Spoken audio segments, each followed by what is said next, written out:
Hi, my name is Garrett Alvarez, and for my project, I chose to do a layup in basketball.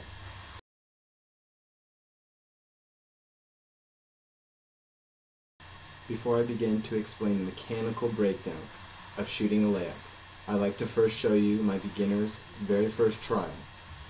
It's important to note she has had no prior training in how to shoot a basketball, how to dribble a basketball, or anything in basketball nature. So the only thing I showed her before attempting to do a trial run of a layup was a quick demonstration.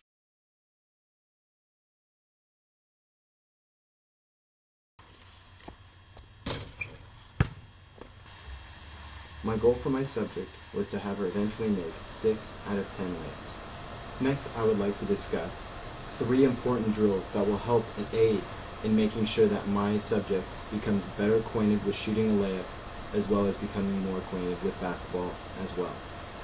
The first drill is heads up dribbling.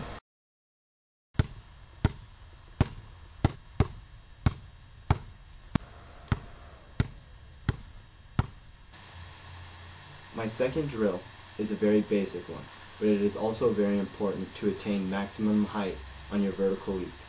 It is called the jump with 1 step.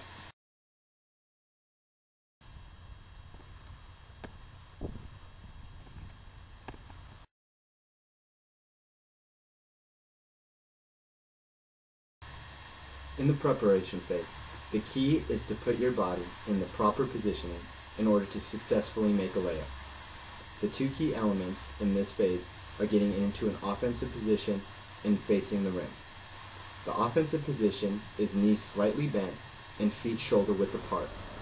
Arms are out in front and ready to accept, to shoot, or to dribble the basketball. This stance allows for maximum force in your jump since your knees are already in prime position to be able to jump upwards. Keeping your head at the rim is also a key element in the fact that it helps your body stay positioned on where you'd like to move. Wherever your head is usually looking is where you're going to be able to move in the fastest way possible. In the load phase of shooting a layup, the 2 key elements are securing the ball in the proper shooting position and driving the knee to our chest when we are jumping. When you drive your knee to your chest after you jump, you are creating more momentum in an upwards motion. This will increase the height of your jump as well as the power of your jump. When you extend your arm to shoot, you can decrease the amount of force you put onto the ball and thus being more efficient with your upper body energy. The extension of your arm also creates more distance between the ball and your defender. Securing the ball in the proper shooting position will allow you to also create more backspin on the ball. And finally, in the completion phase, we focus on the follow-through of our shot as well as the landing as we come down from our layup. Now, because we drove our knee straight to our chest, we got a lot more vertical than we are normally used to. Because we are a lot higher up, our landing will become a lot more, there will be a lot more force on our landing, on our knees, our legs, and our ankles. So in order to reduce the amount of shock that our leg takes, we must land with a bent knee position and be able to continue our momentum forward.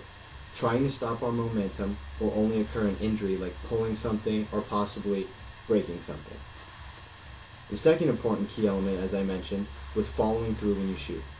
As I mentioned before, backspin is very key in being able to shoot the basketball more efficiently.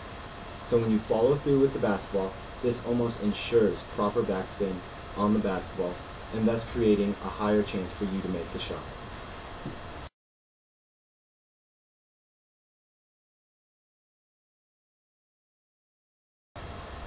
After breaking down my subject's video of her pre-trial runs, I've come up with 3 faults and errors that have come up most common in her attempts at shooting a layup. The first one is her improper hand position.